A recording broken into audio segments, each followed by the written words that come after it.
Something must be wrong when almost every single song has sex as its basis. When rap stars get famous after making lyrics that are shameless. When a woman is expected to sleep with a man who doesn't even know what her name is. And when artists are paid to degrade the very women that have made them. To the point they are nothing more than pieces of plastic that we can dispose of once they are no longer attractive. It's sickening and sadistic that this world's become so misogynistic. And you can call me unrealistic, but just listen to the statistics. 7 in 10 men view porn while over 75 million are addicted. 68 million requests a day for pornographic pictures, making 1 in 4 searches sexually related. It's like nobody even knew she existed until she got naked, degraded and abused over and over again just to gain millions of views. It's a shame we've subdued to a definition of beauty which is so misconstrued. As we judge each other's looks off of Facebook likes, Instagram pictures to filter off what we really look like. See, we are so obsessed with our outside, we have slowly lost sight of who we really are in real life. I mean, it's sad to see so many teens lose their self-esteem.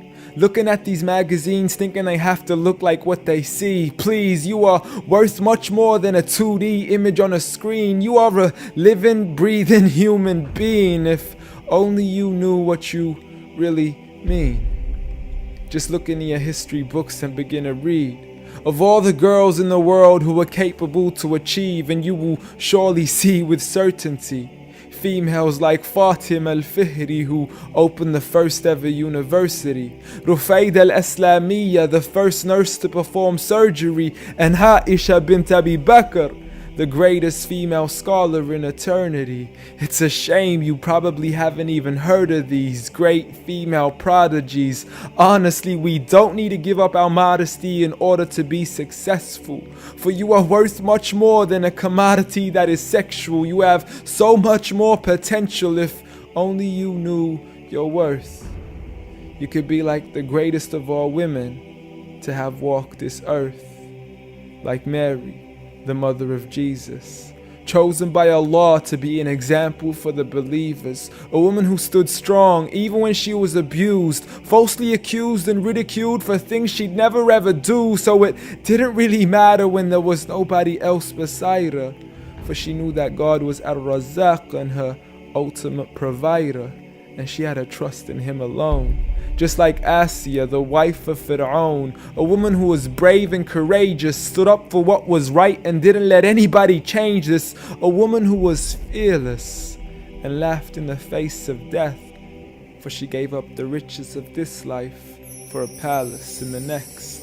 Next up, Khadija, the mother of the believers, a wealthy merchant who had nurtured the Prophet for over 25 years, his first wife, the love of his life, and the mother of his kids. She was the first to believe in him when nobody else ever did. She just is, beyond any words that can make you understand. So much so that even Allah sent her His salam. She was grand and Allah assured her, just like her daughter, Fatima, the master of all women in paradise, a woman who would shine so bright she was nicknamed as Zahra, the splendid one with the most generous of hearts, a woman who gave up so much of her food she had no choice but to fast. She would fight on behalf of her father even as a little girl.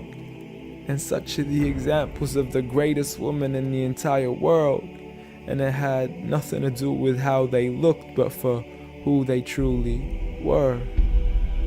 So ignore the standard of success defined by society, when God has said that the best of mankind are those who have piety, regardless of your shape, your color, or your race. For God does not look at your bodies, nor does He look at your face. Rather, He looks towards your heart and checks your faith. So at the end of the day, it doesn't matter what the people say or who they think you are, when you could be like the greatest of all women in the eyes of Allah. The greatest woman